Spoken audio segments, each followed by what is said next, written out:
Welcome to this comprehensive breakdown of the 48 Laws of Power by Robert Greene. I'm incredibly excited you're here because over the next 3 episodes, we're diving deep into all 48 laws. This is part 1, covering laws 1 through 16. Before we begin, let me set the stage. This book has been controversial since it was published. Some people call it manipulative, Machiavellian, even evil. Others call it the most important book they've ever read. Here's my take. These laws describe how power actually works in the real world, whether we personally like it or not. Think of this as learning the rules of a game that's already being played. You're already in the game, your boss is playing it, your colleagues are playing it, people in your personal life are playing it. The question isn't whether the game exists. The question is, are you playing consciously or unconsciously? Robert Greene spent years studying history, analysing emperors, con artists, queens, CEOs, and military strategists to identify universal principles of power. These patterns appear across every culture, every time period, and every domain of human interaction. Today, I'm not just explaining these laws, I'm giving you real stories, practical applications, and specific strategies you can use immediately. Whether you're navigating corporate politics, building a business, or just trying to protect yourself from manipulation, this knowledge is essential. So grab your coffee, get comfortable, and let's unlock how power really works. If you find this valuable, hit subscribe and share it with someone who needs to understand these dynamics. Let's begin. Law 1. Never outshine the master. Let's start with the law that destroys more careers than any other, making your boss look bad. Picture this scenario. You're in a meeting at work. Your manager presents an idea that you immediately recognize has a major flaw. You're smart, you're capable, and you want to add value. So you speak up. You point out the problem, you suggest a better solution, and you're absolutely right. Everyone in the room knows you're right. Congratulations, you just made a massive mistake. Your boss now looks incompetent in front of their peers. And what do insecure people with power over you do? They eliminate the threat. You. Let me tell you the historical story that defines this law. In the 1600s, there was a man named Nicolas Fouquet who served as finance minister to King Louis XIV of France. Fouquet was brilliant, wealthy, and incredibly talented. He managed the kingdom's finances expertly and accumulated enormous personal wealth in the process. One day, Fouquet decided to throw a party at his estate to honour the king. But this wasn't just any party. He went absolutely all out. He hired the best architects, the finest chefs, the most talented entertainers. His gardens were more spectacular than Versailles.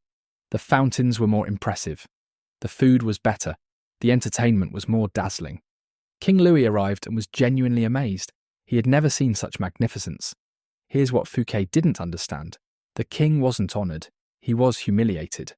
How dare a mere servant have a more beautiful estate than the king himself?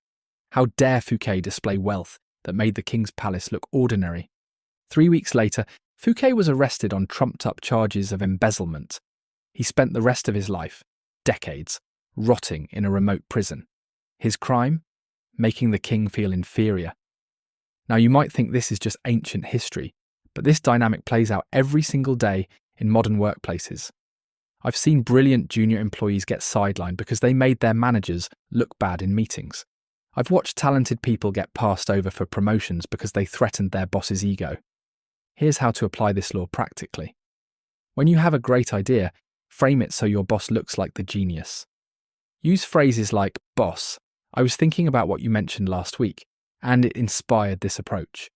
Or, "I'd love your input on something before I move forward." Or even, "This builds directly on your strategy." Let them take credit sometimes. Yes, I know that feels unfair. But think strategically. Your time to shine will come, but you need to survive and advance long enough to get there. Dead-end careers are full of people who are right but strategically stupid. The key insight, when dealing with people who have power over you, make them feel smarter, more talented, and more important than you. Save your brilliance for when you're in a position where shining doesn't threaten anyone above you. There's a flip side to this law that's equally important. Once you're in power, be secure enough not to fear talented subordinates. The best leaders hire people smarter than themselves, but until you're in that position of security, play it smart. Make your superiors look good, and you'll rise with them. Law 2. Never put too much trust in friends. learn how to use enemies. This law sounds cynical, but it's based on brutal psychological reality. Friends expect special treatment and get jealous of your success. Former enemies, however, have something to prove. Here's the dynamic. When you hire a friend or promote someone close to you, they feel entitled to continued favoritism. If you criticize their work, they take it personally. If you promote someone else over them, they feel betrayed. Friendship creates expectations that professional relationships can't sustain. But when you hire a former opponent or convert an enemy, they work twice as hard. They need to prove they deserve the opportunity. They need to demonstrate loyalty. They have no sense of entitlement, only motivation to succeed. Chinese emperors understood this perfectly. They would often elevate former rebels to positions of power after defeating them. Why? Because those former enemies were the most competent. They had proven their abilities by being worthy opponents. And once converted, they became fiercely loyal because they had everything to prove and everything to lose. Michael Corleone in The Godfather demonstrates this principle. He keeps his enemies close specifically because he can't trust that proximity belongs exclusively to friends. Those he truly trusts are former enemies who have proven their worth and loyalty through action, not assumption. In your career, this means hire for competence over comfort.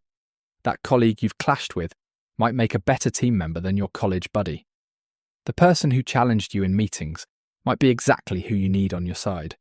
Here's a practical example from my own experience. I once worked with someone who constantly questioned my ideas in meetings. It was frustrating, but I realized something. They were making my ideas better. Every challenge forced me to think more clearly. Eventually, I specifically recruited them onto my team. They became one of my most valuable collaborators because they never let me get lazy or sloppy in my thinking. The principle here isn't to distrust everyone or treat friends badly. It's to recognize that professional competence should trump personal affection when making strategic decisions. And it's to understand that conflict isn't always negative. Sometimes your best allies are people who start as worthy opponents. Law 3. Conceal your intentions. When your intentions are obvious, you lose your advantage. People can prepare defenses, steal your ideas, or block your progress. Strategic ambiguity is power. Think about poker. The entire game is built on concealing your intentions. You never want your opponents to know whether you have a strong hand or you're bluffing. That uncertainty is your leverage. The moment everyone knows what cards you're holding, you've lost your edge. Steve Jobs was a master of this law. Apple product launches became legendary events specifically because nobody knew what was coming. Employees signed NDAs. Prototypes were locked away. Even Apple's own retail staff learned about new products the same day as the public. This secrecy created massive anticipation and competitive advantage. By the time competitors figured out what Apple was building, it was already in stores and dominating the market. Contrast that with companies that announce products years before they're ready. They telegraph their intentions, competitors prepare counter-strategies, and the element of surprise is completely lost. In your personal career, this means keeping your job search confidential until you have an offer in hand. It means not announcing your business idea at parties before you've built it. It means playing your cards close to your chest. I learned this lesson the hard way early in my career. I was excited about a project I was developing, and I talked about it constantly. I shared my strategy, my timeline, my approach. A colleague took my ideas, repackaged them slightly, and presented them to senior leadership before I did. They got the credit and the promotion I was working toward. That taught me, share results, not plans. Here are specific techniques for concealing intentions. First, use smokescreens. Talk openly about minor plans while hiding your real objectives. If you're planning to leave your job, become suddenly very interested in long-term company projects. Nobody suspects someone who seems deeply invested in the future. Second, practice strategic honesty. Being honest about small things creates trust that masks your concealment of important things. Share minor vulnerabilities while protecting crucial information. Third, use false sincerity. Show enthusiasm for options you don't actually want while hiding your real preferences. Let others think they know your position when they actually don't. Fourth, master the art of the non-answer. Politicians do this constantly. They respond to questions without actually revealing anything substantive. Practice giving responses that sound informative, but communicate nothing concrete. The key is this: revelation is a one-way door. Once you've shared your intentions, you can't take that information back. People now know your strategy and can act accordingly. But if you keep your plans hidden until the moment of execution, you maintain maximum flexibility and advantage. This doesn't mean lie constantly or be paranoid. It means be strategic about what you reveal, when you reveal it, and to whom. Information is power. Don't give it away carelessly. Law 4. Always say less than necessary. Powerful people talk less. Have you noticed that? They listen more, observe more, and when they finally speak, everyone leans in because their words clearly carry weight. The more you say, the more likely you are to say something foolish, reveal too much, or lose your mystique. Silence and brevity create an aura of authority and depth. King Louis XIV, yes, the same king who imprisoned Fouquet, mastered this technique. In council meetings, he would sit silently while ministers debated and argued. Sometimes entire meetings would pass with the king saying almost nothing. But when he finally spoke, the room went dead silent. His rare words carried tremendous weight, precisely because they were rare. This creates a psychological effect. When someone speaks constantly, their words become background noise. But when someone speaks rarely, people assume each word is carefully considered and meaningful. In your workplace, try this experiment. In your next meeting, resist the urge to fill every silence. Let other people talk. Watch what happens. First, you'll learn significantly more about what's really going on. Second, when you do speak, people will pay more attention. There's also a defensive aspect to this law. The more you talk, the more material you give people to use against you. Every statement is a potential vulnerability.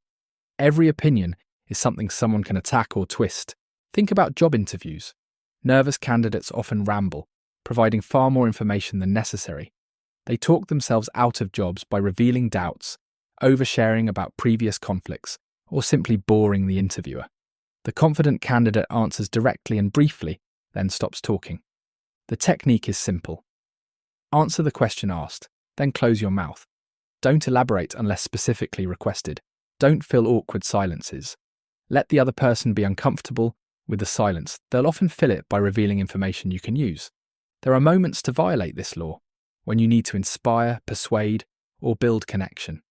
But as a default state, saying less makes you seem more powerful, more mysterious, and more in control. Law 5. So much depends on reputation. Guard it with your life. Your reputation precedes you into every room, every negotiation, every interaction. It's the foundation of your power. Once damaged, reputation is nearly impossible to fully repair.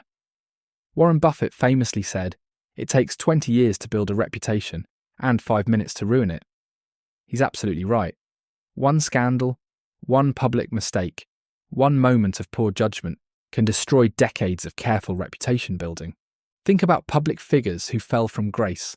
Lance Armstrong went from inspiring cancer survivor to disgraced cheater. His reputation as an athlete was destroyed completely. Tiger Woods' personal scandals temporarily tanked his career. These are extreme examples, but the principle applies universally. Your reputation is built on two foundations: your actual competence and how others perceive your character. You need both. Being competent but having a reputation for being difficult to work with will limit your opportunities. Being pleasant but incompetent will eventually be exposed. Here's how to actively build and protect your reputation. First, deliver consistently. Reputation isn't built on one-time achievements. It's built on reliable patterns. Be the person who always follows through, always meets deadlines, always does quality work. Consistency compounds over time. Second, control the narrative about yourself. Don't let others define you by default. Actively shape how people perceive you through what you share, how you present yourself, and what you're known for. This isn't about being fake, it's about being intentional. Third, associate with people who have strong reputations. Reputation is partially borrowed from your associations. If you surround yourself with respected, accomplished people, some of that respect transfers to you. Fourth, be extremely careful with social media. In the modern world, your digital footprint is your reputation. One ill-considered tweet, one drunken photo, one angry rant can define how people see you for years.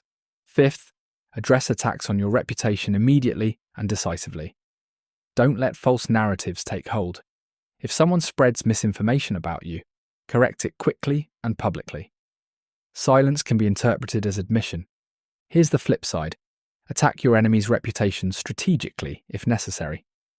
This sounds harsh, but in competitive environments, sometimes you need to expose someone's incompetence or unethical behavior to protect yourself or others. Do it with facts, do it professionally, but don't hesitate when necessary. The nuclear option in reputation management is the legal system. Defamation lawsuits exist specifically to protect reputation. If someone makes demonstrably false claims that damage you professionally, consider legal action. The mere threat is often enough to stop malicious behavior. Remember, you can lose money and earn it back. You can lose time and make better use of future time. But reputation, once destroyed, may never fully recover. Guard it ruthlessly. Law 6. Court attention at all costs. In today's world, attention is literally currency. If nobody notices you, you might as well not exist. Invisibility is the enemy of power. This might sound shallow or narcissistic, but it's reality. The best ideas in the world are worthless if nobody knows about them. The most talented person in the room gets passed over if they're invisible. You must be seen to be valued. Pablo Picasso understood this instinctively. He wasn't just a brilliant artist, he was a brilliant self-promoter. He created scandals, made controversial statements, and constantly reinvented his style. Even his personal life was theatrical. He stayed constantly in the public eye, which kept his work valuable and relevant.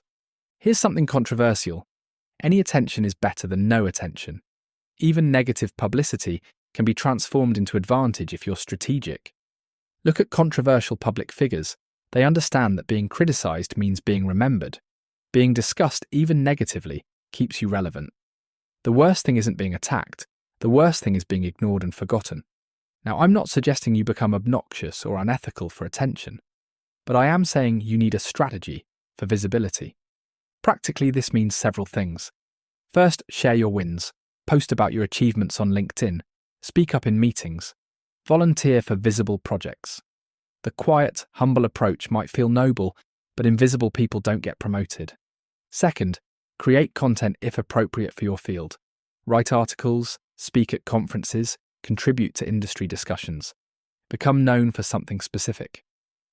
Third, understand the power of spectacle. Steve Jobs didn't just announce products, he created theatrical events. Apple keynotes were shows, not presentations. The spectacle made the products seem more valuable and exciting. Fourth, be willing to stand out visually or stylistically.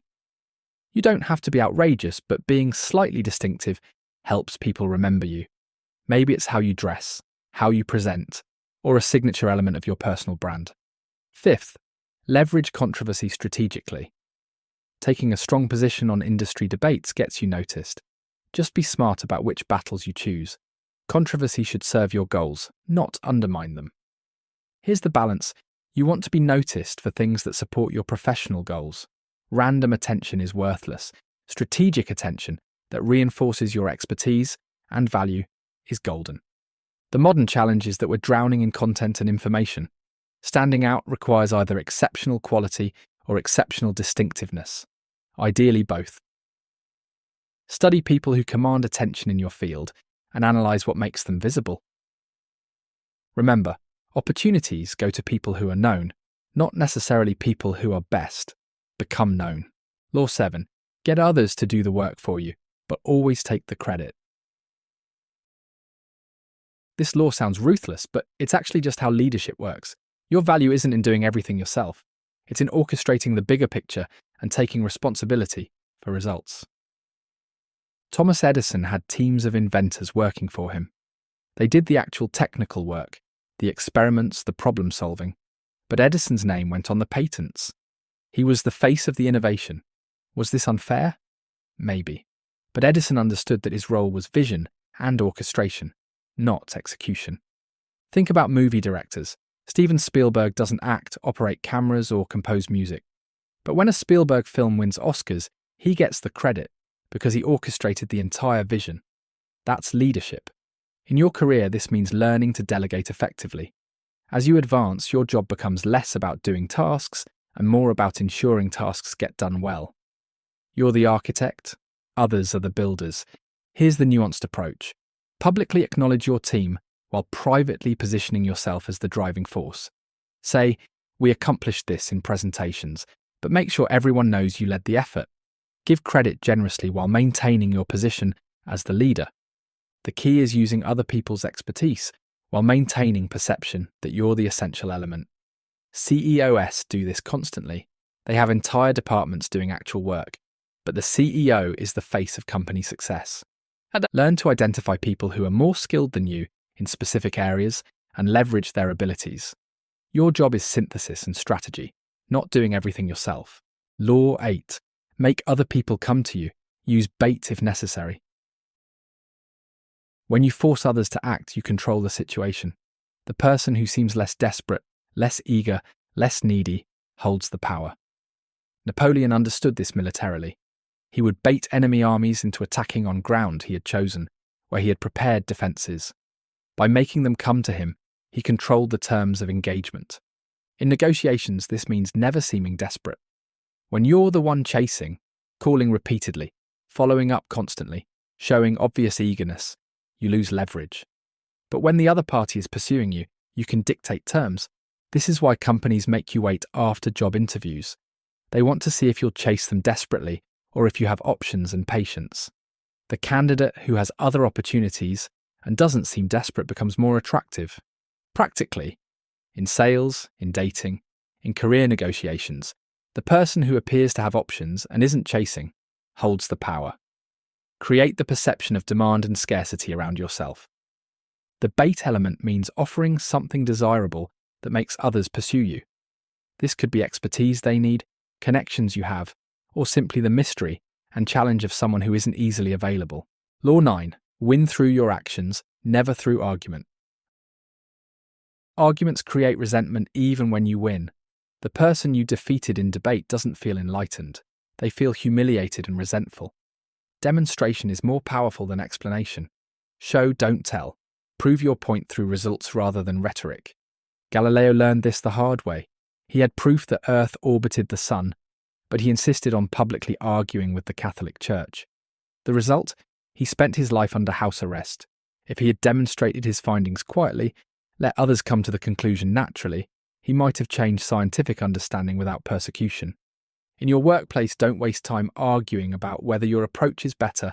Just do it and let results speak. When your method produces superior outcomes, you won't need to argue. The evidence will be undeniable. This saves energy and builds reputation. Being known as the person who delivers results is far more valuable than being known as the person who wins arguments. Law 10. Infection. Avoid the unhappy and unlucky. Misery is contagious, energy is contagious, success is contagious. The people you surround yourself with literally reshape your mindset and outcomes. Some people are perpetually unhappy, perpetually complaining, perpetually finding problems. They drain your energy and optimism. No matter how much you want to help them, you can't fix their fundamental outlook, but they can drag yours down. This sounds heartless, but it's protective. You have limited time and energy. Spending it on chronically negative people means less investment in positive relationships and opportunities. Associate with people who are moving forward, creating value, and approaching life strategically. Their habits and mindsets will influence yours. This doesn't mean abandon friends in temporary crisis. It means recognize people whose default state is complaint and victimhood and limit your exposure to their energy drain. Law 11. Learn to keep people dependent on you. Be irreplaceable. The more people need your specific skills, knowledge, or connections, the more power you possess. Henry Kissinger made himself essential to President Nixon by controlling access to critical information and relationships. He positioned himself as the only person who could manage certain diplomatic relationships. This made him untouchable, despite palace intrigue. In your career, this means developing expertise that few others have. Don't just be good at common skills, master something scarce and valuable. This could be technical knowledge, industry relationships, or institutional memory. Whatever it is, you want to be the person people can't easily replace. The balance. You want to be generous with your knowledge while remaining the go-to expert. Teach others enough to appreciate your expertise without making yourself obsolete. Law 12. Use selective honesty and generosity to disarm your victim. One sincere gesture can mask dozens of dishonest ones. Strategic generosity creates trust that can be leveraged later. Con artists understand this perfectly. They give something small and genuine to establish trust, then exploit that trust for much larger gains. In legitimate context, this means small acts of honesty and generosity build goodwill that gives you latitude later.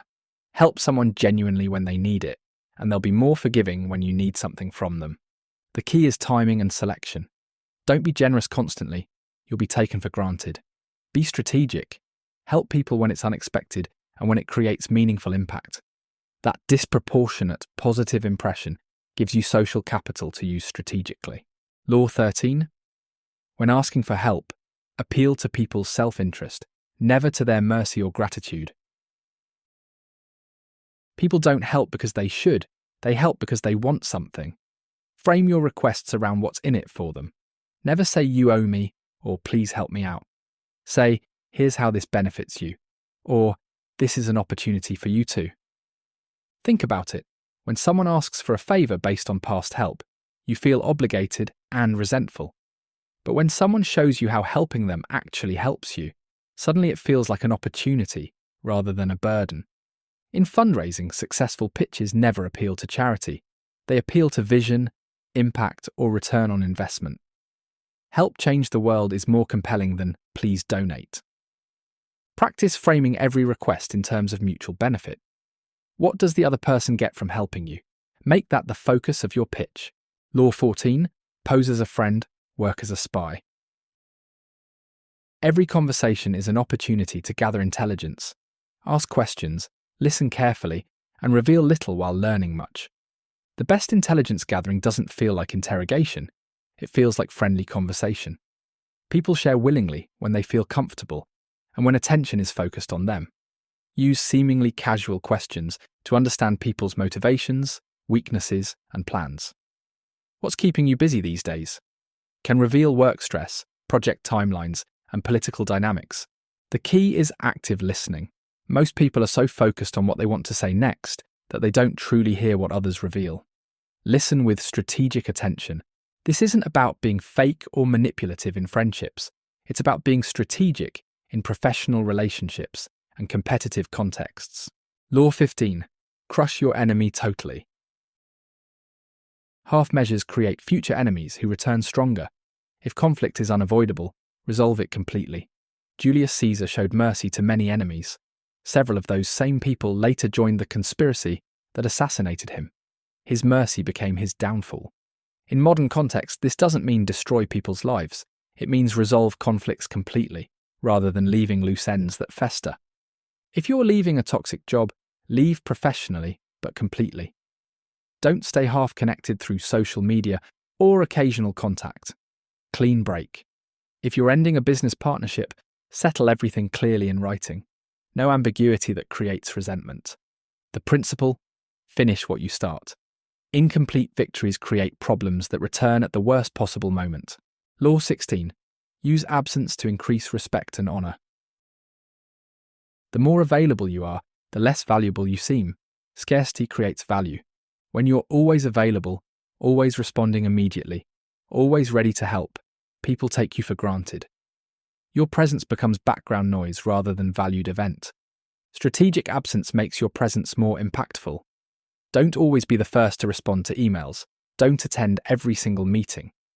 Create calculated scarcity around your time and attention. You see this in social dynamics. The friend who's always available often gets valued less than the friend who's busy and selective. It's not fair, but it's human psychology.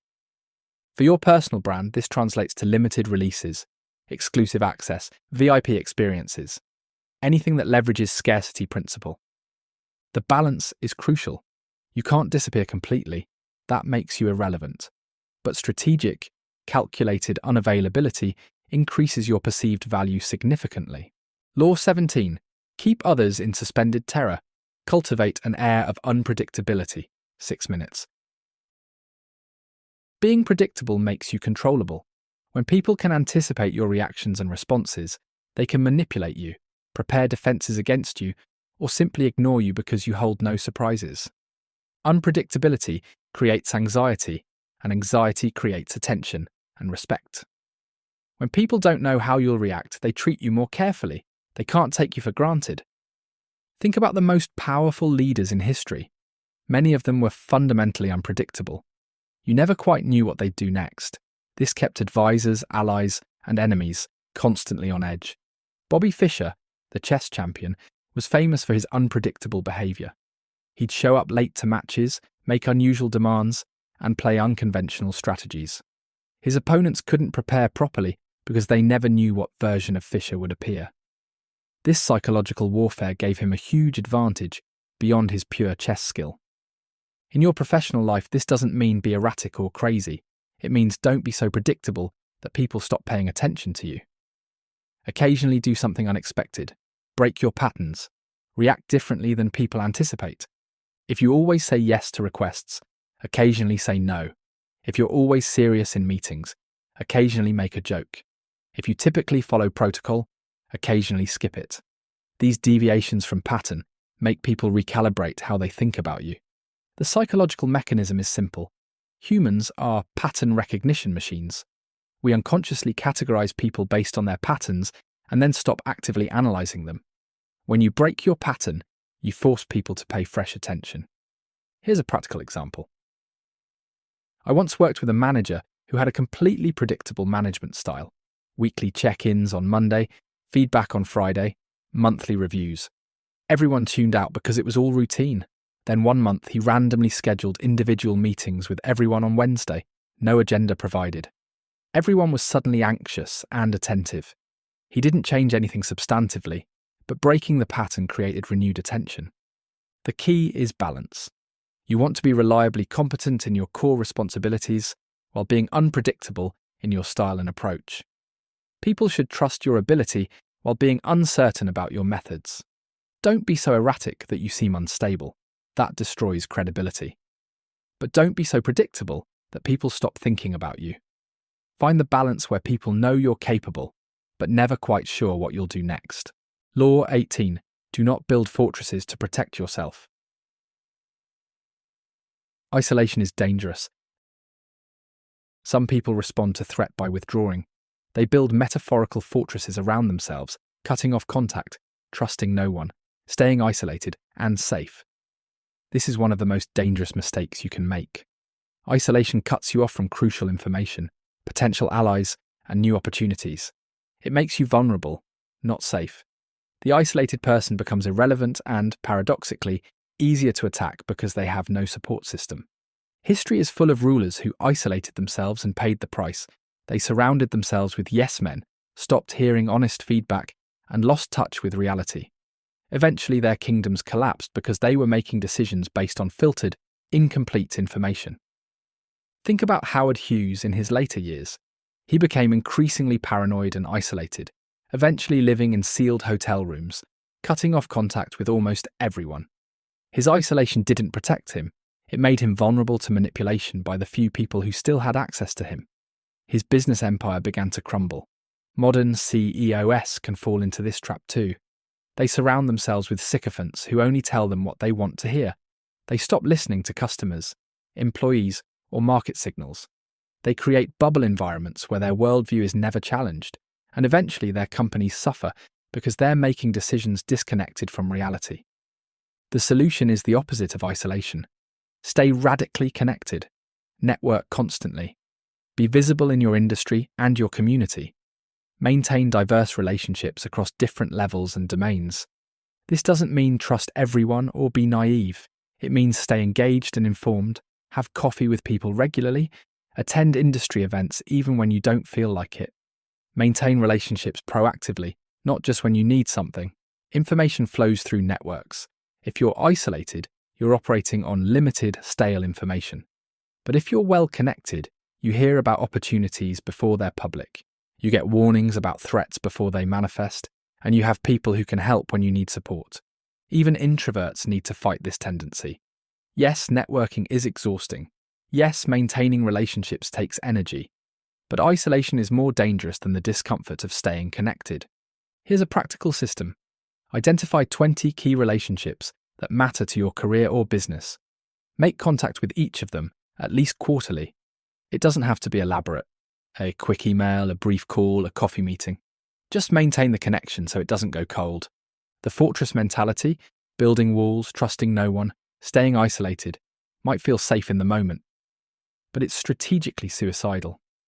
Stay in the game, stay visible, stay connected. That's where real safety comes from. Law 19. Know who you're dealing with. Do not offend the wrong person. Not everyone reacts the same way when crossed or insulted. Some people forgive and forget. Others hold grudges forever and will dedicate enormous resources to revenge. Before you engage in any conflict, you need to understand who you're dealing with. What kind of person are they? How do they typically respond to challenges? What's their capacity for revenge? What resources do they have? There's a famous story about a junior executive who publicly contradicted a senior partner in a meeting. The junior executive was technically correct, but what he didn't know was that this particular senior partner was known for being vindictive and having a long memory. That one moment of public contradiction ended the junior executive's career at that company. He was systematically sidelined, excluded from important projects, and eventually forced out, all because he offended the wrong person without understanding who he was dealing with. Some people are dangerous when crossed. They have long memories, they're willing to invest in revenge, and they have the resources and patience to make your life difficult.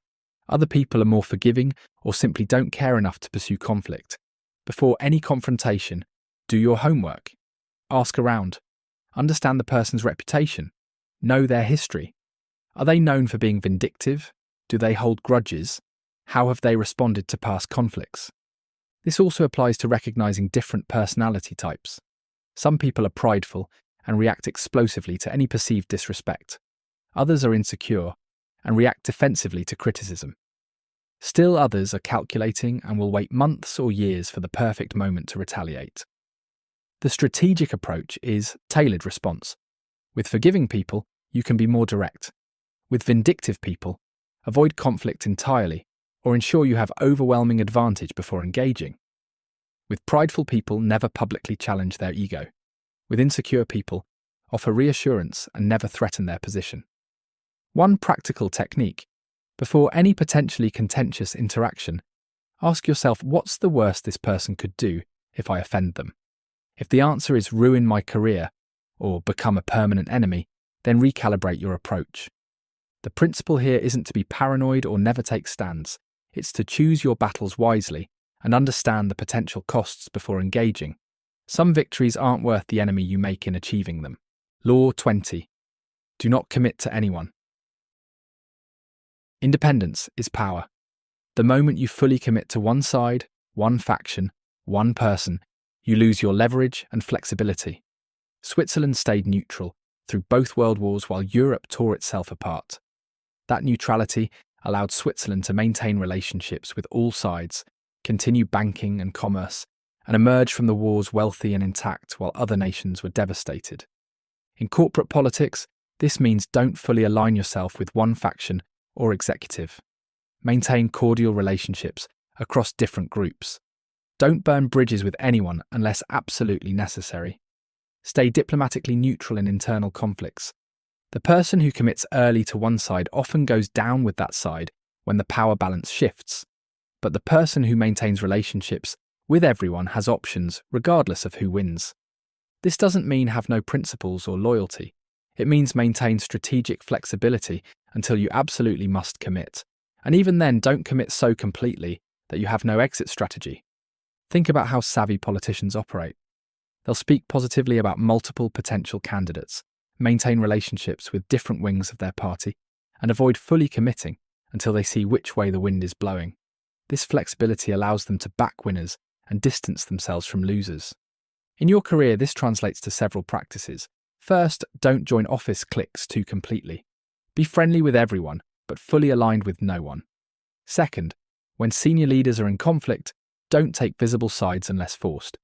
Third, maintain external options. Always have your resume updated, your network active, and your skills marketable.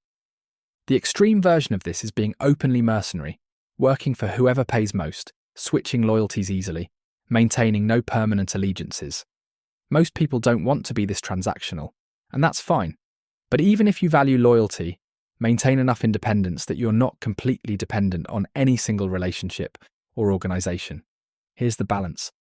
Be loyal and committed in your actual work and responsibilities, but maintain strategic flexibility in your alliances and dependencies. Do excellent work for your current employer while keeping your options open. Support your manager while maintaining relationships with other executives. Contribute to your team while building your external network. The committed person is predictable, limited, and vulnerable. The independent person is flexible, valuable, and secure. Maintain your independence as long as possible.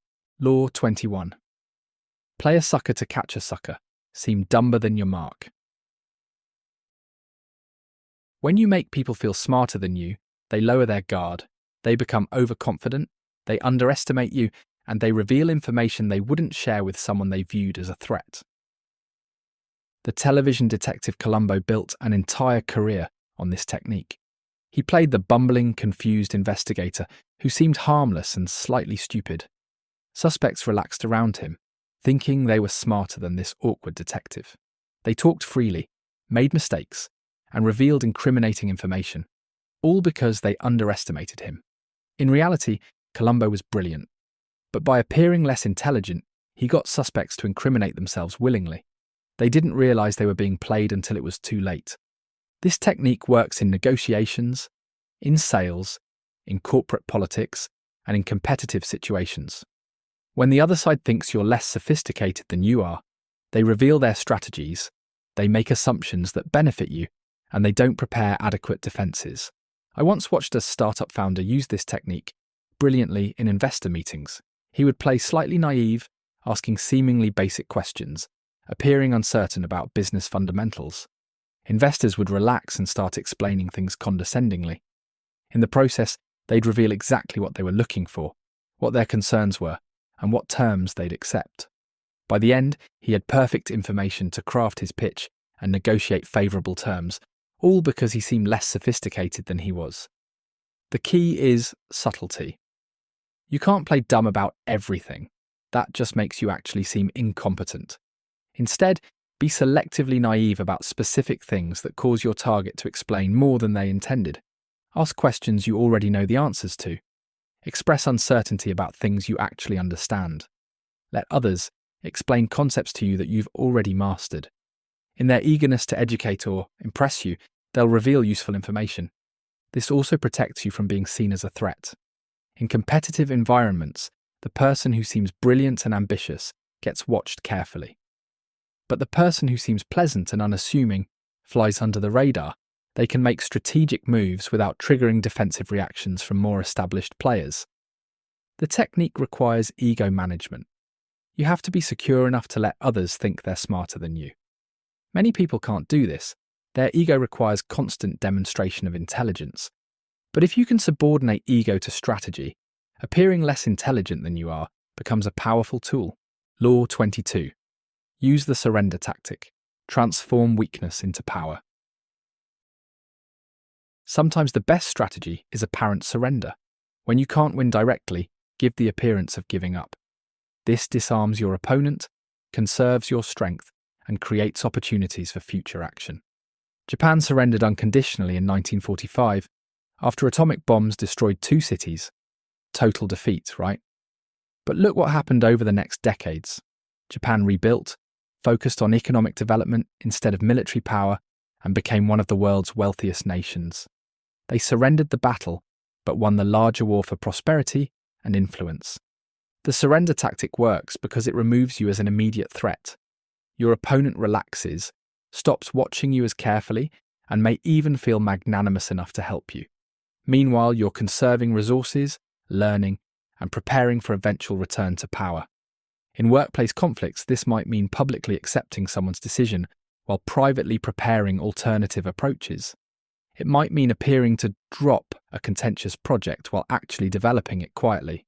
It might mean seeming to submit to authority while building support for your position. The key is that the surrender must appear genuine. If it seems like strategic retreat, you get no benefit. Your opponent must truly believe you've given up. This requires swallowing pride and accepting short-term humiliation for long-term advantage. Ancient Chinese military strategy understood this deeply. The strategic retreat, the false surrender, the apparent acceptance of defeat, these were all ways to lure enemies into overconfidence and eventual defeat. In modern context, this could mean taking a demotion or lateral move that seems like career failure, but actually positions you for better opportunities. It might mean leaving a prestigious company for a startup that seems risky but offers more growth potential. It might mean appearing to abandon an ambition while actually pursuing it through different channels. The wisdom here is knowing when to fight and when to yield. Not every battle is worth fighting. Sometimes surrendering a small conflict preserves resources for larger victories. Sometimes accepting temporary defeat creates conditions for permanent success. Law 23. Concentrate your forces. Spreading yourself thin weakens your impact. Focusing all your energy and resources on one thing creates disproportionate results. The Rothschild family concentrated entirely on banking. They didn't diversify into shipping, manufacturing, or agriculture. They mastered one domain completely and became the most powerful banking family in history. That concentration created unstoppable expertise and influence. In your career, this means specialization over generalization. Don't try to be decent at many things. Be extraordinary at one thing. Master one skill, one domain, one niche so completely that you become the obvious choice for anything related to it. The modern career advice often emphasizes being well-rounded or having diverse skills. This is backwards. Generalists are easily replaceable. Specialists are valuable and rare. The person who's pretty good at 10 things gets paid like a generalist. The person who's phenomenal at one thing gets paid like an expert. This also applies to how you spend your time and energy. Don't scatter attention across dozens of projects and commitments. Focus intensely on the few things that matter most. Say no to most opportunities so you can say yes completely to the best ones. Warren Buffett has a 20-slot rule. Imagine you only get 20 investment decisions in your entire life. This forces extreme selectivity. You can't waste slots on mediocre opportunities. You wait for perfect chances and go all in when they appear. Apply this to your life. If you could only pursue 3 major goals this year, what would they be? Focus your resources there. Ignore everything else. The concentrated force creates breakthrough results, while diffused effort creates mediocre outcomes across everything. Law 24. Play the perfect courtier. The courtier is someone who navigates power structures smoothly by making everyone feel comfortable and important. This requires mastering subtle arts of flattery, discretion, and social grace. In royal courts, the courtier's job was to serve the king while managing complex relationships with other nobles, ministers, and power players. The successful courtier advanced steadily by never threatening anyone, always making others look good and moving invisibly through political structures. The skills of the courtier are more relevant now than ever. Corporate environments are modern courts, with similar dynamics of power, ego, and political maneuvering. First skill, master the art of indirection. Never contradict someone directly, especially in public. If you disagree, find ways to reframe the disagreement as building on their idea rather than opposing it. That's an interesting approach. Have you considered that we might also... Second skill, flatter subtly and convincingly. Obvious flattery is insulting. It suggests you think the person is stupid enough to fall for it. But subtle, specific flattery works brilliantly. Notice small things and compliment genuinely. I've been thinking about what you said in last week's meeting, and I realized... Third skill, never be the bearer of bad news if you can help it. Let others deliver negative information. Associate yourself with solutions and positive developments, not problems and failures. When you must deliver bad news, frame it carefully and always include a proposed solution. Fourth skill, modulate your presence based on context. With insecure people, be slightly less capable than them. With secure people, match their energy. With attention-seeking people, let them shine. Adapt to make others comfortable with your presence. Fifth skill, Master the politics of access. Spend time near powerful people without being intrusive. Create legitimate reasons to interact. Offer value without being obviously self-serving. Position yourself as useful but not threatening. Sixth skill, control your emotions religiously. Never have emotional outbursts. Never complain publicly. Never badmouth others. Maintain pleasant, composed professionalism, always. The person who loses composure loses status. The courtier understands that direct assault on power structures fails. Indirect manoeuvring succeeds. Don't challenge the king. Become indispensable to the king. Don't fight the established order. Navigate it masterfully until you're positioned to reshape it. This law isn't about being fake or sycophantic. It's about understanding social dynamics and moving through them effectively. The brilliant person who lacks courtier skills hits ceiling quickly. The moderately talented person with excellent courtier skills rises surprisingly high. Law 25. Recreate yourself. You are not stuck being who you were yesterday. You have complete power to reinvent yourself, redesign your identity, and transform how others perceive you. The world is a stage, and you are the actor. Don't accept the role others have assigned you. Create yourself deliberately and dramatically. Madonna understood this instinctively. Every few years she completely transformed, from punk provocateur to glamorous Hollywood star, to spiritual seeker to ageless dance icon. Each reinvention kept her relevant and interesting across 4 decades. She refused to be pinned down to one identity. David Bowie did the same thing. Ziggy Stardust, the Thin White Duke, the Berlin experimentalist, he created distinct personas that kept his career fresh and his image compelling. He never let the public get comfortable with who he was.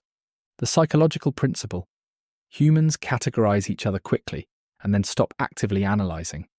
Once someone decides who you are, that perception becomes fixed. The only way to break that perception is dramatic transformation. In your career, maybe you've been seen as the technical person who doesn't do presentations, or the quiet one who never speaks up, or the creative type who can't handle numbers. These labels limit you. You can break them through deliberate reinvention. Start by identifying what you want to be known for, then systematically create evidence of this new identity. Take a public speaking course and volunteer for presentations. Start a blog showcasing analytical skills, join a leadership program, and take on management projects. The key is consistency in the new identity. You can't reinvent yourself with one dramatic gesture. You need sustained demonstration of the new version of you. Reinvention is a campaign, not a single event. This also protects you from becoming boring and predictable. When people think they've figured you out, you lose mystique and power. Periodic reinvention keeps you interesting, unpredictable, and harder to pin down. Practically, every 2 to 3 years, evaluate your professional identity. Are you still growing, or are you becoming stale? Is your brand still serving your goals, or has it become a limitation? If you need transformation, plan it deliberately. New skills, new projects, new visibility in different areas. The most powerful aspect of this law is psychological liberation. You're not trapped by your past, your background, your previous mistakes, or others' perceptions. You can redesign yourself starting today. That's genuine freedom and power. Law 26. Keep your hands clean. Use scapegoats and intermediaries to distance yourself from mistakes and controversial actions. Maintain a spotless public image while achieving questionable goals through others. This sounds cynical, but it's how power actually operates. Leaders maintain pristine reputations while subordinates execute difficult decisions. When things go wrong, the leader expresses disappointment, fires the subordinate, and emerges with reputation intact. Think about how politicians operate when scandals emerge. They claim ignorance. Their staff made decisions without their knowledge. Subordinates acted inappropriately. Lower-level people misunderstood directives. Whether true or not, this creates distance between the leader and the problem. In business, this means delegating controversial decisions. If layoffs are necessary, let HR manage the process. If a difficult client needs confrontation, let an intermediary handle it. If competitive tactics are aggressive, use third parties to execute them. The key is plausible deniability. You must genuinely not be directly involved in questionable actions. This isn't about lying. It's about structuring situations so you're genuinely removed from the controversial elements. This also means having scapegoats ready. When things go wrong, someone needs to take the fall. This sounds harsh, but organizations already work this way. The question is whether you're strategically positioned to avoid being that person, or whether you'll be the convenient sacrifice.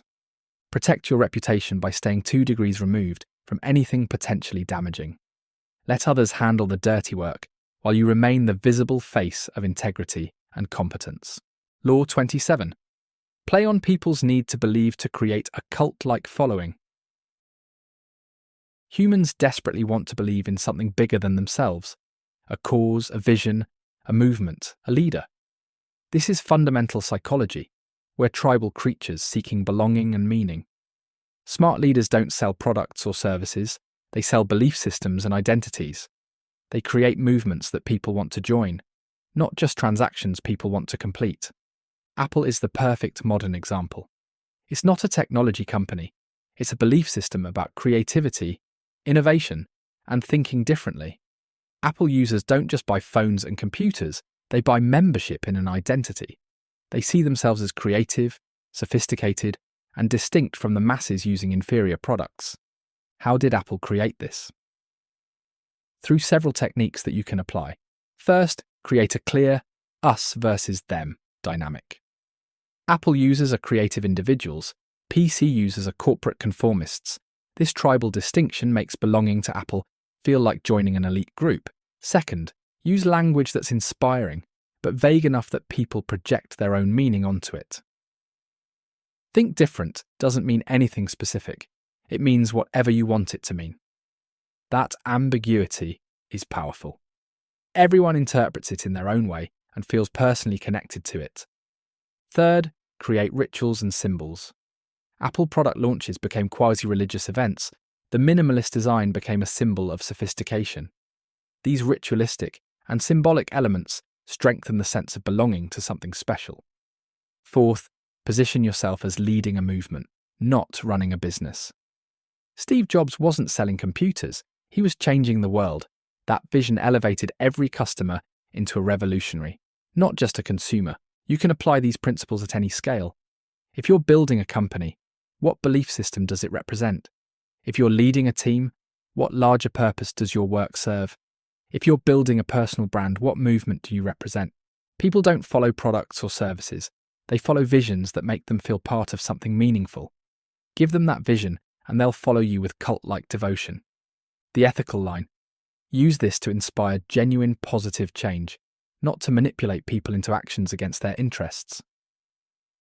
The techniques are neutral tools. Your intentions determine whether you're creating genuine value or exploiting human psychology. Law 28. Enter action with boldness. Hesitation broadcasts doubt. Boldness commands respect and creates momentum. When you act boldly, even if you fail, people remember the courage and audacity. When you hesitate and second-guess yourself, people remember weakness and uncertainty. Hernán Cortés understood this when he landed in Mexico to conquer the Aztec Empire with just a few hundred men against hundreds of thousands. After landing, he burned his ships. His soldiers couldn't retreat. They had to conquer or die. That absolute commitment, that boldness, created psychological power that compensated for numerical weakness. In modern context, this means when you make a major move, a career change, starting a business, a major investment, go all in. Half-hearted efforts produce half-hearted results. The psychology is fascinating. Boldness actually masks fear. Even if you're terrified inside, bold external action projects confidence. And people respond to projected confidence more than actual confidence. Think about public speaking. The nervous speaker who acknowledges their nervousness seems weak. The nervous speaker who charges forward with energy and conviction seems confident, even if they're equally terrified internally. This doesn't mean be reckless. It means once you've decided on action, commit fully. Don't hedge, don't apologize, don't show doubt. Execute with complete conviction. Half measures also make failure more likely. When you commit fully, you apply maximum resources and energy. When you hedge, you spread resources thin and undermine your chances. The bold person fails sometimes, but their failures are forgiven because boldness itself is admired. The timid person succeeds sometimes, but their successes are dismissed because they never risked much. Law 29. Plan all the way to the end. Most people plan the beginning and maybe the middle of their endeavours. They completely forget to think through the endgame. Chess masters don't just plan their next move, they're visualising the entire game. They see 10, 15 moves ahead. They know how they want the board to look at the end before they even touch a piece. The Roman general Fabius Maximus was famous for always planning his retreat before engaging in battle. He never committed his forces unless he knew exactly how he'd escape if things went badly. This defensive planning made him nearly impossible to defeat. Before starting any major project, ask yourself, what does success actually look like? What could go wrong? What's my exit strategy if this doesn't work out? How do I extract myself if necessary? In business partnerships, plan the exit before you enter. What happens if the partnership sours? How do you separate? What are the terms? Having this clarity up front prevents ugly conflicts later. In job negotiations, think beyond the salary. What's the career trajectory? What happens if the role doesn't work out? What's the severance? What's the vesting schedule? Plan for multiple outcomes. The person who plans only for success is vulnerable when reality doesn't match the plan. The person who plans for multiple scenarios can adapt and still succeed. This isn't pessimism, it's strategic thinking. Hope for the best, plan for various outcomes including worst case. That preparation gives you confidence to act boldly because you know you're protected, even if things go wrong. Law 30. Make your accomplishments seem effortless. Never show the struggle. Hide the practice, the sweat, the difficulty. Present only the polished result. Talent is impressive. Effortless talent is mesmerizing and creates an aura of natural superiority. Michael Jordan made impossible shots look easy. Great musicians make difficult pieces sound simple. Skilled public speakers make complex ideas seem obvious. They all worked incredibly hard, but they hide that work completely. Why does this matter? Because visible effort suggests you're at your limit. Effortless performance suggests you're operating below capacity, that you could do even more if necessary. In professional settings, don't constantly talk about how hard you worked or how many hours you put in. That suggests the task challenged your limits. Instead, present your results casually, as if they were straightforward. The hidden practice, the late nights, the struggle, keep that private. Share only the polished outcome that looks like natural brilliance. Law 31. Control the options. Get others to play with the cards you deal. The ultimate power is forcing others to choose between options that all benefit you. The illusion of choice gives them feeling of control while you actually control the outcome. In negotiations, present multiple options that all serve your interests. We could do it this way, or we could do it that way. Both ways you win. In sales, show 3 pricing tiers. Customers choose between them, feeling autonomous, but any choice generates revenue for you. The key is framing. How you present choices determines which ones people consider. Control the frame, control the decision. Law 32. Play to people's fantasies. Truth is harsh, reality is disappointing, fantasy is appealing, and people will pay premium prices for beautiful illusions. Promise transformations. Promise easy solutions. Promise exciting futures. Sell the dream, not the reality. Marketing is the art of selling fantasy. Weight loss products don't sell nutrition science. They sell the fantasy of effortless transformation. Luxury brands don't sell quality. They sell the fantasy of elevated status. Understanding that people choose fantasy over reality isn't cynical, it's just accurate. The question is whether you use this understanding ethically to inspire and motivate, or whether you exploit it to deceive and harm. Use it to inspire. Show people possibility. Help them see potential. Just don't lie about what's actually required to achieve it. Law 33. Discover each man's thumbscrew. Everyone has a weakness, a vulnerability, an insecurity, a deep desire, a hidden fear. If you can identify that pressure point, that psychological button, you have tremendous leverage. Green calls this the thumbscrew. the specific point where applying pressure creates maximum effect. This might sound purely manipulative, but let me reframe it. This is simply understanding human motivation and psychology at a deep level. In sales, your customer's thumbscrew might be fear of missing out, desire for status, need for security, or craving for novelty. When you understand what really drives them, not what they say drives them, but what actually motivates their decisions, you can present your product in a way that speaks directly to that core need. In leadership, this means understanding what motivates each person on your team. Some people want public recognition and praise. Others want money and clear financial incentives. Some want creative freedom and autonomy. Others want detailed guidance and structure. Some want work-life balance above everything else. The leader who treats everyone the same gets mediocre results. The leader who understands each person's specific motivation gets extraordinary performance because they're pushing each person's exact buttons. So how do you discover someone's thumbscrew? The answer is simple but requires discipline. Pay obsessive attention. First, listen to what people complain about repeatedly. If someone constantly mentions financial stress, money is their pressure point. If they frequently talk about respect or recognition, status is their vulnerability. Complaints reveal priorities. Second, notice what people brag about. The things we boast about reveal our insecurities. The person who constantly mentions their education is insecure about intelligence. The person who name drops is insecure about status. Bragging reveals the exact areas where they feel vulnerable. Third, watch what makes people emotional, either angry or excited. Strong emotions indicate that you've hit a core value or fear. The topics that trigger emotional responses are the ones that matter most to that person. Fourth, observe their consumption patterns. What do they spend money on? What do they spend time on?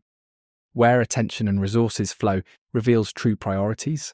Someone might claim family is most important, but if they work 80 hours per week and never see their kids, career advancement is actually their thumbscrew. Fifth, identify their past. What childhood experiences shaped them? What failures haunt them? What successes do they keep referencing? Our psychological buttons are usually installed in childhood and reinforced by significant life experiences. Let me give you a practical example. I once worked with someone who seemed completely professional and rational, but I noticed they became emotional whenever conversations touched on education and credentials. They'd repeatedly mention their Ivy League degree, and they'd subtly dismiss ideas from people without prestigious backgrounds. It became clear their thumbscrew was intellectual insecurity masked by credential inflation. Despite the fancy degree, they constantly needed validation of their intelligence. Once I understood this, I could work with them effectively by positioning ideas in ways that made them feel intellectually superior. Frame things as, "I'd love your expert perspective," or, "Given your background, you probably see this differently than I do." That simple adjustment transformed a difficult working relationship into a productive one. The ethical question: is this manipulation? My answer: it depends on your intentions.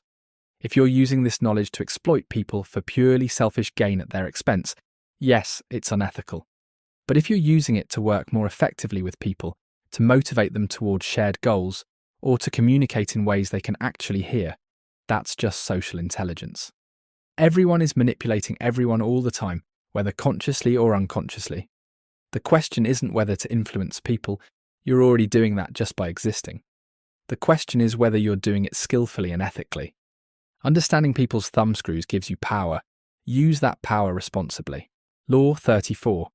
Be royal in your own fashion. Act like a king to be treated like one. How you carry yourself determines how others treat you. If you believe in your own value and carry yourself with confidence and dignity, others will treat you as valuable and dignified. If you carry yourself as inferior, others will treat you as inferior. This is self-fulfilling prophecy at its purest. Confidence creates respect, which reinforces confidence, which creates more respect. It's an upward spiral. Think about how actual royalty carries themselves.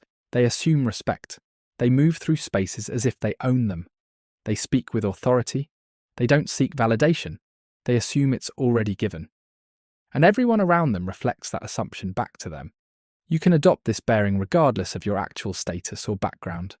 How you hold yourself, how you speak, how you dress, how you move through space, these all communicate status signals that others unconsciously respond to. Christopher Columbus understood this. He came from relatively humble origins, but he carried himself like nobility. He dressed in fine clothing, spoke with authority, and demanded respect. That projected status helped him secure funding from Spanish monarchs for his voyages. If he had acted like a humble petitioner, he would have been dismissed. Practically, this means several things. First, dress slightly better than necessary. Invest in quality clothing that signals success and self-respect. You don't need to be extravagant, but you should look put together and intentional. Second, control your body language. Stand tall, make eye contact, speak clearly, move deliberately.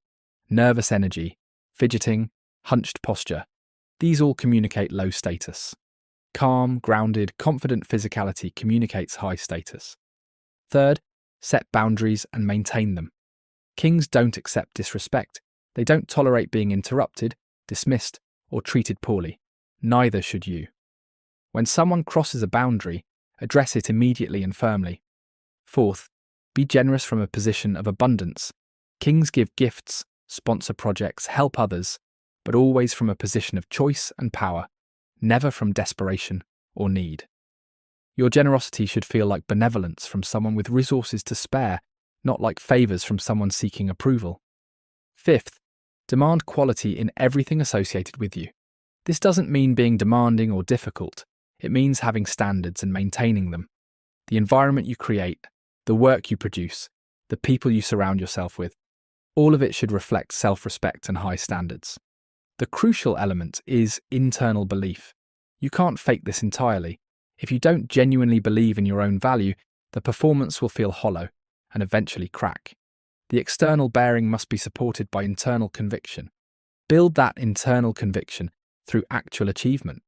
Develop real skills, create real value, accomplish real things.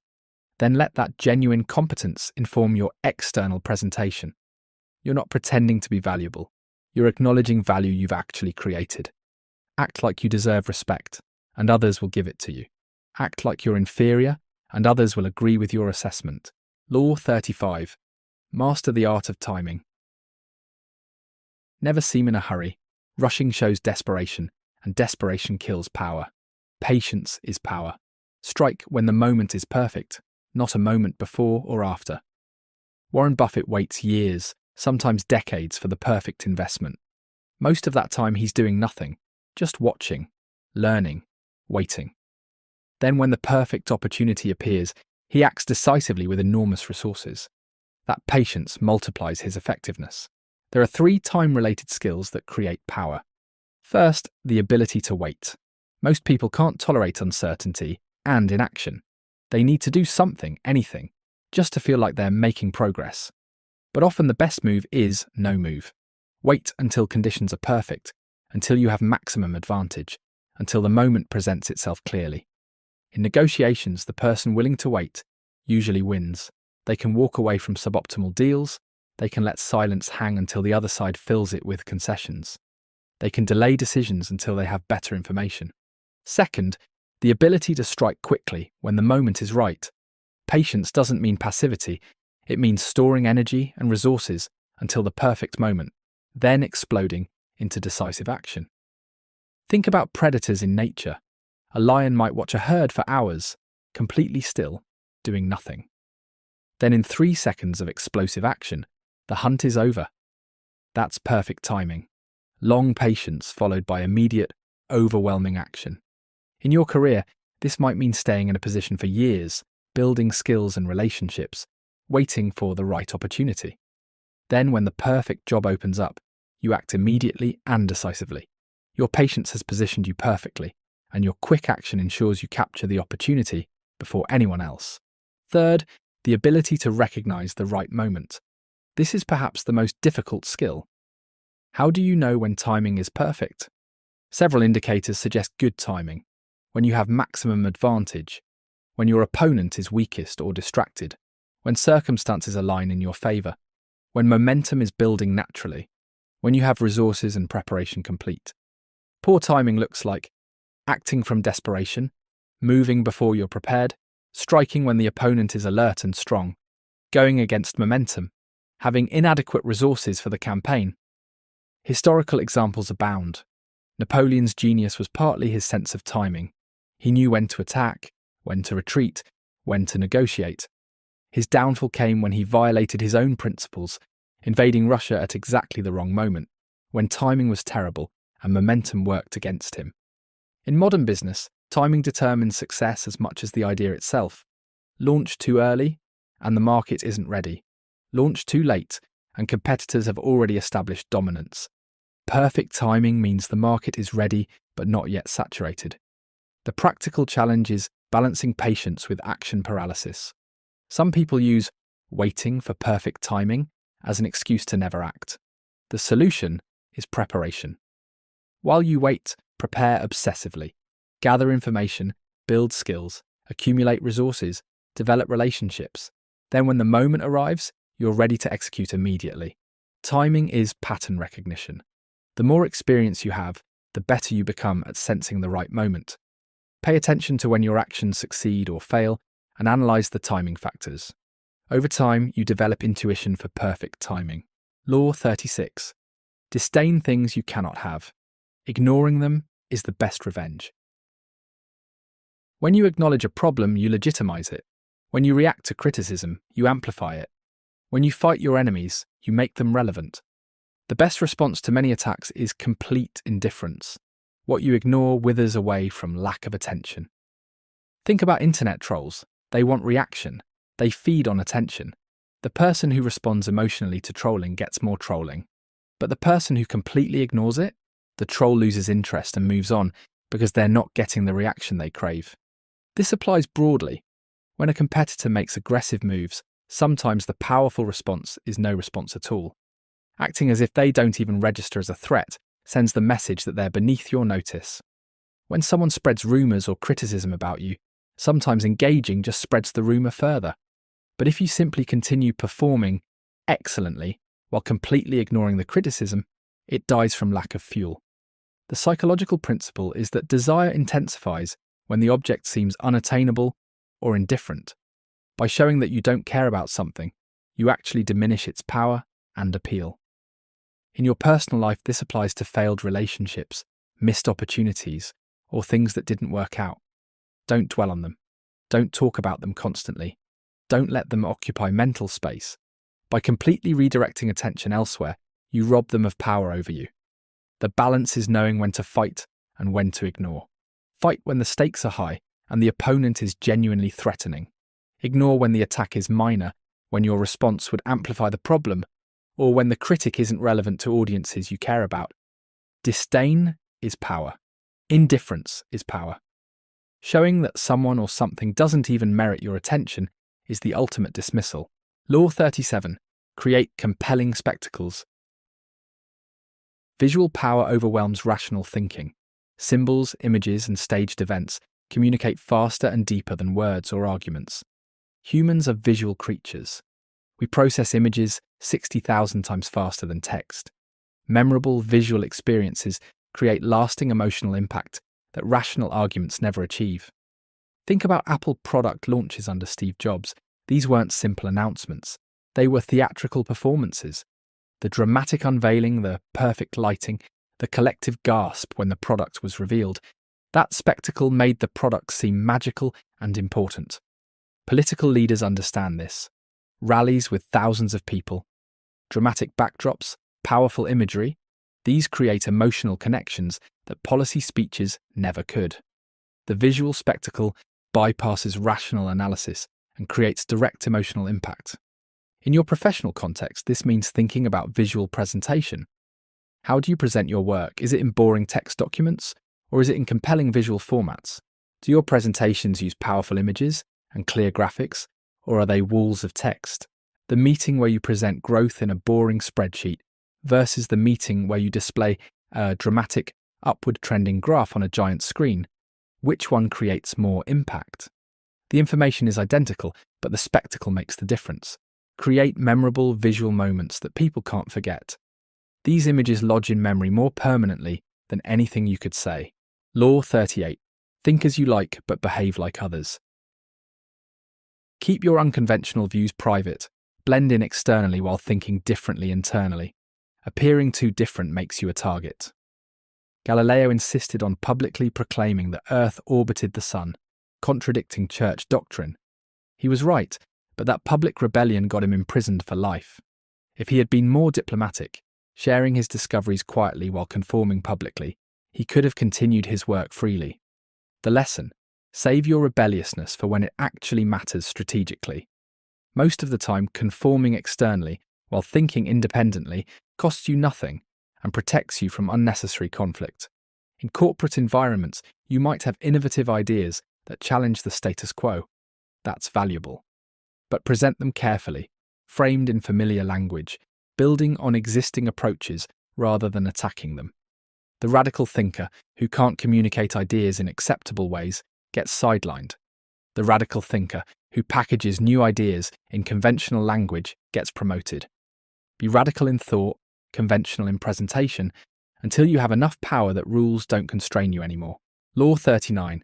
Stir up waters to catch fish. Anger and emotion cloud judgment. Stay calm while provoking emotional responses in opponents. Angry people make mistakes. This is psychological warfare. If you can trigger your opponent's emotions while maintaining your own composure, you gain enormous advantage. They act impulsively, reveal information, make strategic errors, all while you operate with clear-headed rationality. The technique is finding pressure points and pushing them deliberately. In negotiations, this might be making offers you know will frustrate them. In competitive situations, it might be actions designed to provoke overreaction. The key is maintaining your own emotional control while disrupting theirs. Never show anger yourself. Stay composed, rational, and controlled while they lose composure. This works in everything from sports to business to personal conflicts. The calm person defeats the emotional person almost every time. Law 40. Despise the free lunch. Nothing is ever truly free. What appears free always carries hidden costs, usually your independence, your obligation, or your dignity. When you accept favours, gifts, or free opportunities, you create debt, and debt is a form of control. The person who gave you something now has leverage over you. Powerful people pay their own way. They maintain financial and social independence at all costs. Every obligation is a chain limiting your freedom of action. Think about free social media platforms. Facebook, Instagram, TikTok. They cost nothing to use, but you're not the customer. You're the product. Your attention, your data, your behavior patterns are being sold to advertisers. The free service costs you privacy, mental space, and autonomy. In business relationships, accepting free consulting, free samples, or free trials creates obligation. The vendor who gives you something free expects reciprocity. You're no longer negotiating from equal ground. In personal finance, this means avoiding debt aggressively. Every loan is a chain. Pay cash when possible. Maintain financial independence, even if it means having less stuff or living more modestly. Here's the flip side. Be the one giving, not receiving. When you give to others strategically, you create obligation in them, not in yourself. That's a power position. You're the creditor, not the debtor. Strategic generosity creates loyal relationships where people feel indebted to you. Just ensure you're giving from strength and choice, never from need or expectation of immediate return. Law 41. Avoid stepping into a great man's shoes. Following a legend is a losing position. You'll face constant comparison and usually come up short regardless of your actual performance. When you succeed someone highly successful, everything you do gets measured against them. Their successes are remembered, their failures are forgotten. You can't win this comparison. The solution: create your own path. When Louis XIV succeeded the powerful Cardinal Richelieu, he deliberately eliminated all traces of Richelieu's influence and started completely fresh. He wasn't trying to be the next Richelieu, he was establishing himself as something entirely new. If you must follow a legend, distance yourself from them. Emphasize differences, not similarities. Create your own style, your own approach, your own legacy. Better yet, avoid the situation entirely. Look for opportunities where you can build something new rather than fill legendary shoes. Law 42. Strike the shepherd, and the sheep will scatter.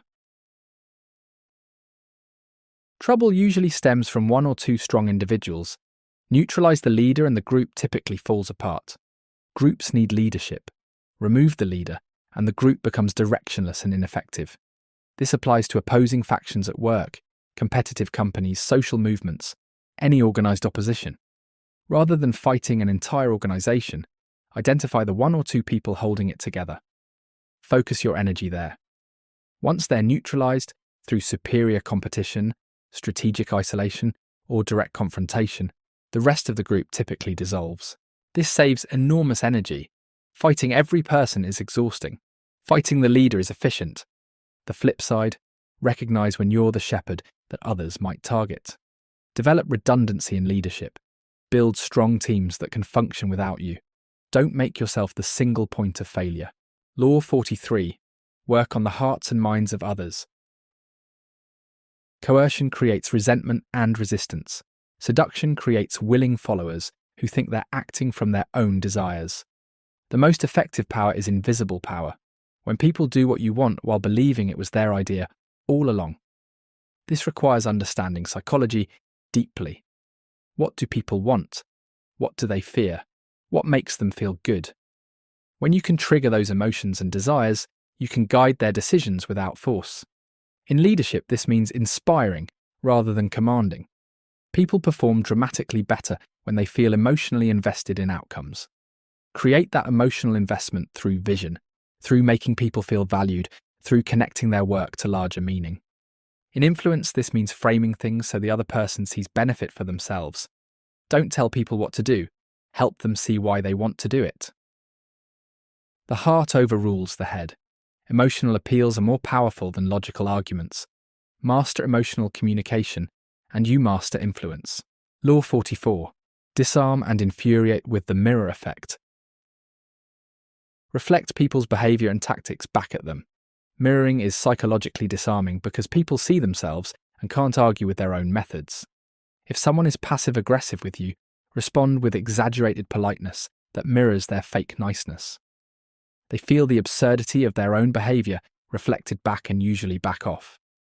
In negotiations, if someone uses high-pressure tactics, match their energy precisely. Mirror their urgency, their demands, their intensity. Most people can't handle having their own tactics used against them. The mirror effect works because it forces uncomfortable self-reflection. When people see their own behavior reflected clearly, they either acknowledge it or retreat from it. This technique requires emotional control. You're not actually becoming like them. You're strategically reflecting their energy back. The moment they change tactics, you adapt immediately. Law 45. Preach the need for change, but never reform too much at once. People fear change. Revolutionary transformation creates enemies and resistance. Make changes gradually, wrapped in familiar forms. Respect the past while moving forward. Frame innovations as natural evolution rather than radical breaks. This makes change palatable and reduces resistance. When you take over leadership of anything, a team, a company, a project, resist the urge to change everything immediately. Even if the current approach is terrible, dramatic transformation threatens everyone's comfort and triggers defensive reactions. Instead, implement changes incrementally. Start with small modifications that clearly improve things. Build credibility through these wins. Then gradually introduce larger changes as people become comfortable with new approaches. The key is maintaining continuity of form while changing substance. Keep familiar rituals and symbols even as you shift underlying strategy. People need psychological stability even during change. Too much change too fast provokes rebellion. Gradual change achieves the same transformation with minimal resistance. Law 46. Never appear too perfect. Perfection creates envy, suspicion, and resentment. People don't trust perfect. They assume you're hiding something or that you're not human. Strategic imperfection makes you relatable and less threatening. The key is controlling which flaws you reveal. Admit to harmless weaknesses that humanize you without undermining your core competence. Things like "I'm terrible at remembering names," or "I can't cook at all," or "I'm hopeless with car maintenance." These admissions make you seem authentic and approachable. They give people something to relate to and help with, but they don't undermine your professional value. Celebrities do this constantly, posting unflattering photos, sharing minor embarrassing moments, admitting to small failures. It creates the impression of authenticity while carefully protecting their actual image. The crucial element: never reveal flaws in your area of expertise. If you're a financial advisor, never joke about being bad with money. If you're a fitness coach, don't constantly post about eating junk food. Show vulnerability in irrelevant areas. Maintain perfection in what matters. Law 47. Do not go past the mark you aimed for. In victory, learn when to stop. Success intoxicates. Victory creates overconfidence. Overreaching after victory creates new enemies and squanders your gains. Napoleon conquered most of Europe but couldn't stop. He pushed into Russia in winter and lost everything. If he had stopped at his previous victories, he might have maintained his empire. Know when you've won and consolidate your gains before pursuing more. Success makes you overconfident and blind to new risks. In negotiations, once you've achieved your goal, stop pushing. Extracting every last concession makes enemies and poisons relationships. In competition, once you've established dominance, focus on maintaining position rather than continuing to attack. The leader who keeps attacking after victory makes enemies of everyone. The wisdom is restraint in victory. Stop when you're ahead. Consolidate. Enjoy your gains. Don't let success momentum carry you past the point of strategic advantage into overextension and eventual defeat. Law 48. Assume formlessness. This is the ultimate law. Be adaptable like water. Don't lock into rigid patterns, fixed strategies, or unchanging identities. Water has no shape of its own. It adapts to whatever container you put it in. Yet water is powerful enough to carve canyons through solid rock over time. Bruce Lee's famous philosophy: be water, my friend. No fixed form means you can't be predicted, trapped, or easily defeated. Rigidity makes you vulnerable. Flexibility makes you nearly invincible. In our rapidly changing world, adaptability is the ultimate survival trait. Companies that refuse to adapt disappear. People who refuse to learn new skills get left behind. Strategies that worked yesterday fail today. The person with no fixed form can't be cornered. When attacked from one direction, they flow around the attack. When one approach fails, they immediately shift to another. They're impossible to pin down. This doesn't mean having no principles or core values. It means not being ideologically or strategically rigid. Your values can be fixed while your methods remain fluid. Practically, this means constant learning, constant adaptation, constant evolution. Don't fall in love with your current approach. When it stops working, abandon it immediately and try something new. Don't define yourself so narrowly that you can't adapt. I'm an ex-person creates rigidity. I'm someone who creates value through various means, creates flexibility. The world changes constantly. Those who adapt thrive. Those who stay rigid perish. That's the ultimate law of power and survival. Conclusion: integrating the 48 laws. We've covered all 48 laws of power, every single one. That's a massive amount of information. So let's talk about integration. You don't need to memorize all 48 laws. You need to internalize the core principles that run through them. First principle: observe before acting. Power comes from information and understanding. Watch, listen, learn before you move. Second principle: control perceptions. How people see you often matters more than objective reality. Manage your image strategically. Third principle: stay flexible. Rigid people break. Adaptable people thrive. Change forms while maintaining core purpose. Fourth principle: plan thoroughly. Think ahead. Consider consequences. Know your exits. Strategic thinking beats reactive scrambling. Fifth principle: master emotion. Your emotions are weapons against you. Others' emotions are tools you can use. Control yours, influence theirs. Sixth principle: build strategic relationships. Power is social. Nobody gains lasting power alone. network constantly, and add value to others. Your 90-day integration plan. Weeks 1 to 4. Focus on observation and self-control. Practice laws 4, 10, 14, 39. Watch more, talk less, stay calm. Weeks 5 to 8. Focus on reputation and visibility. Practice laws 5, 6, 25, 34. Build your image, get noticed, project confidence. Weeks 9 to 12. Focus on strategic action. Practice laws 28, 29, 35, 48. Act boldly when ready, plan completely, time perfectly, stay adaptable. The ethics question. One final time. These laws describe reality. Power dynamics exist whether we acknowledge them or not. Pretending these patterns don't exist doesn't make you moral. It makes you vulnerable and naive. The question isn't whether to understand power. You must. The question is how you'll use that understanding. For good or for selfish exploitation. To protect yourself or to hurt others. To create value or to extract it. My perspective. Use these laws defensively first. Learn to recognize when others use them against you. Protect yourself from manipulation. Then use them strategically to advance legitimate goals while creating genuine value. Don't be the naive person who gets played, but also don't be the villain who uses power purely for selfish gain at others' expense. Find the balance between awareness and integrity. Final thoughts. The 48 Laws of Power isn't a manual for being ruthless, it's a guidebook for navigating a complex world where power dynamics shape every interaction. The ignorant get manipulated, the aware play the game intelligently. You now have the awareness. What you do with it determines what kind of person you become. These patterns appear across all cultures and all of history. Robert Greene didn't invent them. He documented what's always been true about human power dynamics. Your choice is clear. Ignore these realities and hope for the best, or understand them deeply and use them wisely. Thank you for spending these 3 hours with me, working through all 48 laws of power. If you found this valuable, share it with someone who needs this knowledge. Leave a comment about which law resonated most with you, or which one you're going to start practicing immediately. Subscribe for more deep dives into psychology, strategy, and power.